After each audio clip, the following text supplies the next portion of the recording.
Un projet de transformation d'une organisation, un déplacement physique, l'aménagement dans de nouveaux lieux, donne l'occasion de réfléchir en fait à des catégories relatives à notre mode de fonctionnement.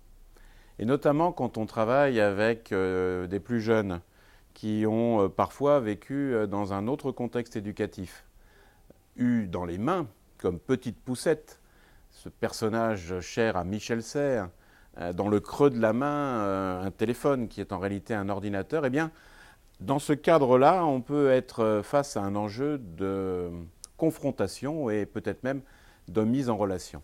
Alors je vous propose dans cette vidéo d'explorer une catégorie, c'est celle en fait du rapport au temps. Et Michel Serres, le philosophe, l'anthropologue aussi, Edward T. Hall, dans son livre La danse de la vie, nous renseigne en fait sur un mot important, je crois, c'est le mot de polychrone. Un polychrone, en fait, est, je le relis par exemple à certains adolescents, ou à certaines personnes qui sont plus âgées mais qui fonctionnent comme telles. C'est un polychrone, je le dirais de façon rapide, c'est quelqu'un qui est avec toi mais toujours avec quelqu'un d'autre en même temps. On pourrait dire qu'il est dans un rapport au temps simultané. Il pose, pour un homme comme moi, qui ne suis pas polychrone a priori, ou pas vraiment, un questionnement sur est-il attentif? Est-elle avec moi? Quelle est sa capacité à être vigilant? Dans le cadre du travail, comment fait-il mémoire? Et à l'occasion d'un projet de transformation, je pense que c'est absolument passionnant de réfléchir à ce qui fait notre mode de fonctionnement et nos habitudes culturelles.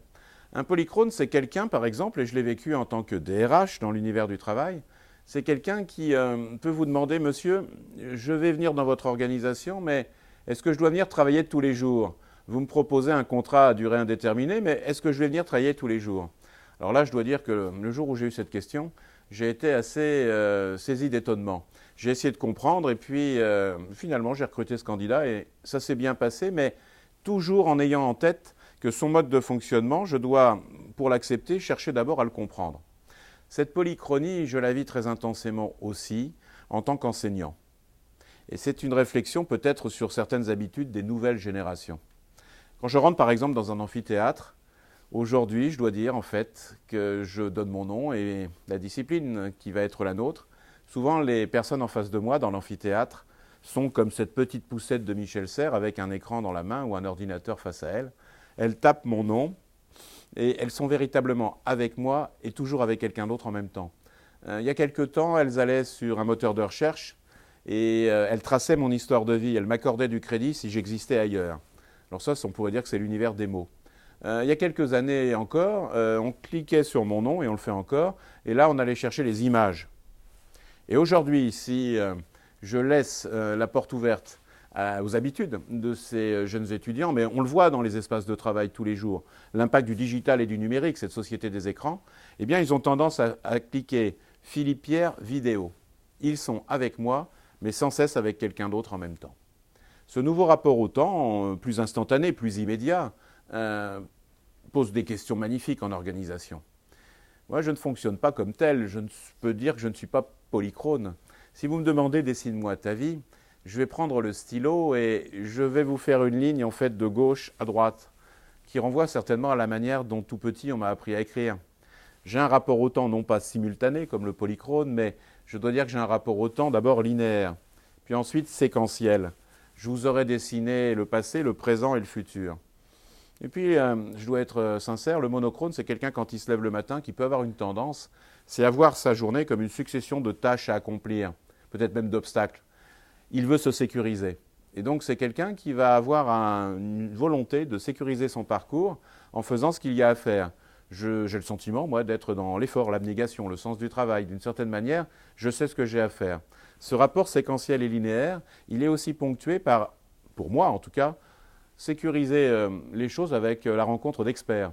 Quand je suis souffrant, par exemple, je vais rencontrer un médecin et je vais recueillir son diagnostic du haut vers le bas en faisant confiance d'une certaine manière à ce sachant. Le polychrone dont j'ai parlé au début de notre vidéo, c'est quelqu'un qui va aller tout de suite sur Internet et va co-construire son propre diagnostic par rapport à l'idée qu'il se fait de sa souffrance ou cette pathologie.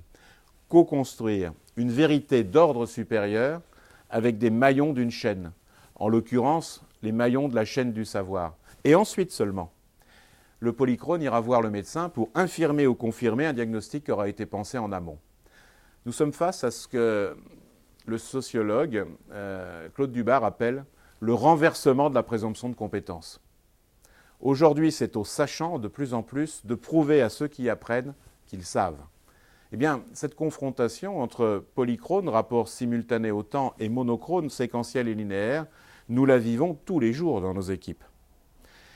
Pour le polychrone, si mon N+1, mon supérieur hiérarchique, ne me donne pas tout de suite la bonne réponse, sans coup férir, je vais avoir une tendance à bypasser, c'est-à-dire à aller voir la personne au-dessus qui peut-être a la bonne réponse. Donc, pour quelqu'un comme moi, ça peut désorganiser la pyramide hiérarchique, on va dire classique. Pour le polychrone, on jauge les personnes, non pas sur le statut, le rang ou les cheveux blancs, non, mais sur la compétence que l'on démontre. Et puis, le polychrone peut nous amener aussi à enchevêtrer les sphères. Je vous donne un exemple. À la fin d'un cours, mes étudiants me demandent où est-ce qu'on peut trouver le document et puis s'il existe des vidéos qui ont été enregistrées de mon cours. Mais à la fin d'un cours, si le cours a été réussi, on m'a envoyé les invitations sur des réseaux sociaux pour que je participe de leur communauté, à cette génération peut-être polytribale. Et puis on va me demander, mais alors là c'est pour moi extrêmement étonnant, non pas si à l'avenir on devra travailler tous les jours, mais combien vous gagnez, monsieur ? Le rapport à l'argent m'invite à me questionner très profondément sur l'intime. Pour moi, c'est une chose dont on ne parle pas. Pour certains de ces jeunes, pas tous, pour certains de ces jeunes, si. Et d'une certaine manière, un collègue au travail est rapidement ce que l'on pourrait appeler pour moi un ami. On va échanger avec lui des formes de questionnement sur l'intime, sur nos habitudes en dehors du travail. Et cet ami est quelqu'un avec qui on peut faire du business, avec qui on peut s'engager sur un projet professionnel. Pas pour moi. En vous faisant cette description, je mesure combien, d'une certaine manière, j'ai été dans un univers éducatif qui découpe le temps, qui découpe les sphères et qui, par exemple, fait une différence assez marquée entre la personne que je suis, mes sentiments, mes émotions, et le rôle social que je tiens. J'ai tendance parfois, si je me laisse aller, à mettre une certaine carapace entre cette personne et ce rôle. Je crois que cette carapace, cette distance symbolique que je place, ce rapport au temps, sont de formidables occasions pour réfléchir dans l'univers du travail et notamment à l'organisation de rapprochement d'équipes, de rapprochement de personnes qui ne fonctionnent pas de la même manière, une formidable opportunité pour instiller en fait un management que j'appelle interculturel et qui nous invite toujours à penser que l'important n'est pas d'ouvrir l'autre à la raison, mais de s'ouvrir aux bonnes raisons des autres.